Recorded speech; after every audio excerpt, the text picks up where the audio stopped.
Politics White House reporter Phil Wegmann. Phil, GOP lawmakers are saying, why did the Biden White House send more than $365 million in taxpayer dollars to Nancy Pelosi's district in San Francisco for parks? It's like a quarter of the entire spending for all U.S. national parks. I mean, the National Park Service is saying the Interior Department ordered him to transfer $200 million of that for the Presidio, and that this violated agency norms.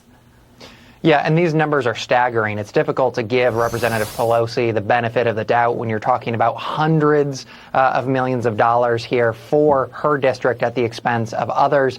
I actually looked back at the press release that her office put out praising this funding and touting the Inflation Reduction Act that it was part of, and noting that Republicans didn't vote for it. But what I'm curious about, and what I think will be a very fascinating epilogue to her time in Washington, D.C., is whether or not a lot of the biographers, for instance, those at Time Magazine or USA Today, who wrote biographies of the former speaker, if they follow up on this report, or if they give her a free pass and thank her for her service in opposition to the former president. This is certainly one of the most powerful politicians in our lifetimes, and I think that there's need for much more scrutiny here. Yeah, and there's already been talk about her husband doing stock trades with an inside seat on what's going on with legislation. It's about corruption. It's about being watchdogs. So we don't even know the half of what really is going on. But it just feels like we're at a debt ceiling fight and talking about spending cuts when this inflationary, wasteful spending is flying out the door. And now we've got House Energy Committee demanding Energy Secretary Granholm turn over documents. Why did she have to fly 4 times in 5 months to Puerto Rico? Couldn't she Zoom or Skype? Yeah, that's going to be one of the questions the House Republicans have for the Energy Secretary. And on its face, ostensibly, there are very important reasons for her to travel to Puerto Rico. Those Americans there are often underserved, and they have had trouble keeping their electrical grid up with a lot of the storms that have passed through the region.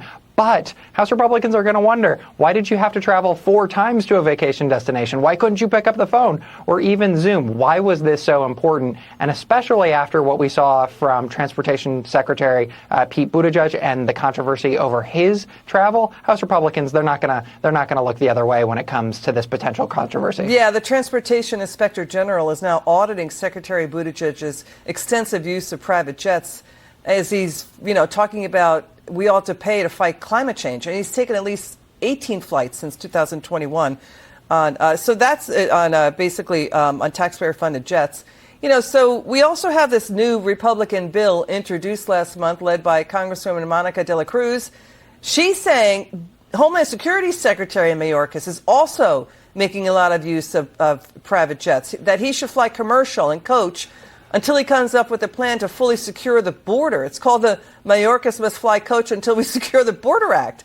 I mean, so what's with all these government officials flying on federal planes or private jets?